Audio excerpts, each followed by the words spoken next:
Do you have a fear of death that occupies your thoughts?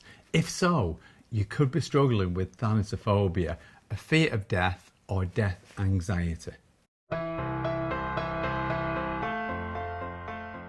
We've been asked to share a film with tips for a fear of death many times, and the truth is that most of us do worry about our health, and it's quite natural to worry about dying. I mean, after all, our instinct is survival. However, if you find that you're considering death all the time, that you're getting yourself into a state that you're getting anxious, that you're obsessing about the thoughts of death and dying, then that would suggest that you do have a phobia. Now, that phobia is actually a symptom, because no one's actually born with a phobia of death. So what that tells us is that something has happened in your life, you've experienced something that has then gone on to give you this heightened awareness of death. That's right, because all phobias and fears are basically symptoms of something that's happened, and then you have this heightened awareness. So the way to overcome this and to feel better is to ask yourself, what gave me that heightened awareness? And you probably know from being on our channel before that we talk about a timeline, and a timeline is a great way to drill down and find out, when did this start? When it comes to fear of death, one of the most common things that we experience is someone saying that just out of the blue they came home from school and granddad or grandma or auntie died. And they didn't understand what that actually meant, and therefore a child's interpretation can be that death is fragile. Whereas in reality, what happened, that grandma, that granddad, that auntie was ill for a long time, but they wouldn't have discussed it with you as a child because they didn't want to concern you. So actually that would have been a long-term illness, but you weren't prepared for that. You didn't have that expectation that they were going to pass away. And for you, it might have felt that one day you're here, the next day you're not, and that can be a common cause of the problem. Yeah, like Nick said, I think what he meant to say was that it might teach you that life is fragile. Yes. And that actually happened to me. That when it's not. Well, when I was a kid, yeah. I witnessed both my grandparents. I was with them. With one grandma particularly, when she passed away. And up until that point, hadn't really considered death. But suddenly, it made me think about it, and then my mind started wandering. So to some degree, up until my probably late teens, I did have a fear of death. I'm not sure if it was quite a phobia, but it was something that occupied my mind. So where's your learning come from? Like Nick said, maybe it is that somebody passed away, 1 minute they seemed to be okay, you didn't know the full history of their health issues, 1 minute they're there, the next minute they're gone. But another thing, or another sort of event that could create a fear of death in you is maybe that you personally experienced some sort of trauma.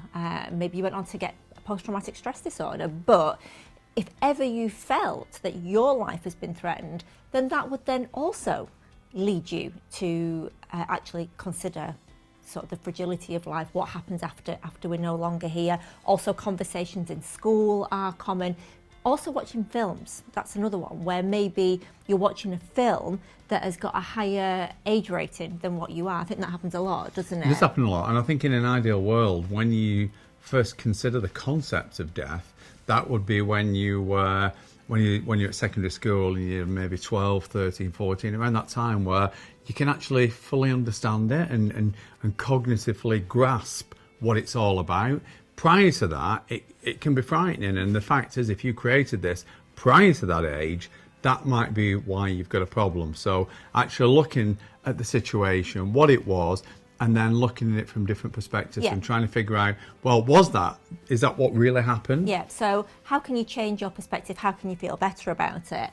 Well, in this situation of somebody passing away that you weren't aware of, or even you yourself having an illness or a near-death experience, or someone even maybe not passing away but being incredibly ill, maybe that's a parent or a loved one, then what we'd like you to consider is that because of that, actually, that would make you potentially healthier. Because if somebody passed away from a certain thing, then that gives you an awareness. If you yourself have been ill, then maybe you have to have regular checks. Again, means that you're less likely to go on and have that issue again. So you've got to look at things from a better, more positive perspective. The fact that maybe, you know, if it was somebody that died, you know, what was their lifestyle like? Does it match yours? What happened, you know, if you were in some sort of a trauma or near-death experience? The fact that you're watching this, you survived, which shows actually just how strong we are as human beings. The fact that if it was somebody that was ill that was close to you, that, you know, that would actually potentially make you healthier, because you now know what not to do. And the truth is that we do all have an element of control over our time on this earth, in that, you know, we can live healthier lives, we can look after ourselves, and we should, so that we can live longer. So you've got to deal with the origin, tackle it, see it in a better perspective is step one. And then the next step is to implement some new habits, new behaviours to promote a happier thought process. That's right. And one of those things is gratitude. Being grateful for life can totally change the way that you look at the world. If you're grateful for things and spend time outdoors and you look at nature and you're grateful for nature and everything, and in the same way, I mean, I like cars, and I wouldn't get a brand new car and think, oh, at some point in the future this car's going to end up in a scrapyard. I'm grateful for it as I've got it now, and all the times that I have with it, and being grateful for your health again, which is very important. And I think that, you know, everyone's got some little niggle or something wrong with them, but instead of focusing on those things, focus on your overall health. Yeah, an interesting thing that we actually, before recording this, asked our daughter her thoughts on death, and she said it's really interesting, but I'm not really frightened of it, because why should I be? Because I won't actually know. And I thought, oh, that's an interesting and positive thought process, actually, because but it is. It is. That's it. You know, like she said, well, you don't know, so why even bother worrying about it? You might as well enjoy your life. But what I love doing every day when I wake up, the first thing I think about is I'm grateful for another day and the things that I can do. And gratitude, for me, is the key, the antidote to anxiety. And if you practice gratitude every day, it will totally change your focus. Also, another perspective might blow your mind, this one a little bit. And I remember speaking to somebody who had a fear of death, and this made such a big difference to them. And that was quite simply that I said, well, you know, you told me because their origin was because somebody had passed away and had been ill. And I actually said, but have you ever considered that actually death doesn't actually kill anybody? And she kind of looked at me and was like, what? It's a bit deep, isn't it, really? Yeah, when you get into but if you think about it, death doesn't kill anybody. There is, you know, an accident or ill health that, you know, if you ever read a death, you know, a death certificate, it doesn't say cause of death. You know, there is always a cause.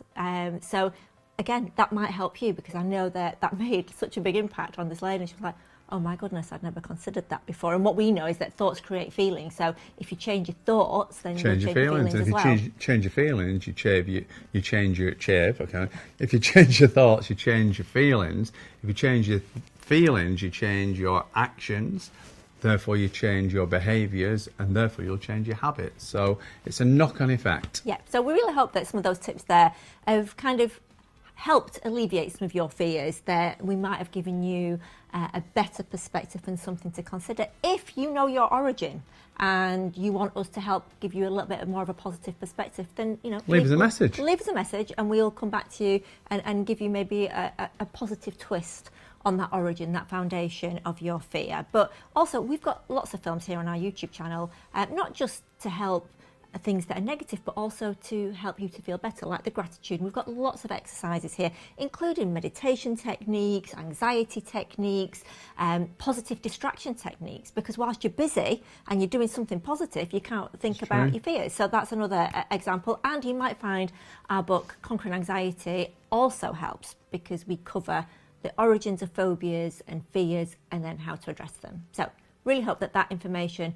has helped you to feel a little bit happier and a little bit more ready to go out and celebrate your life.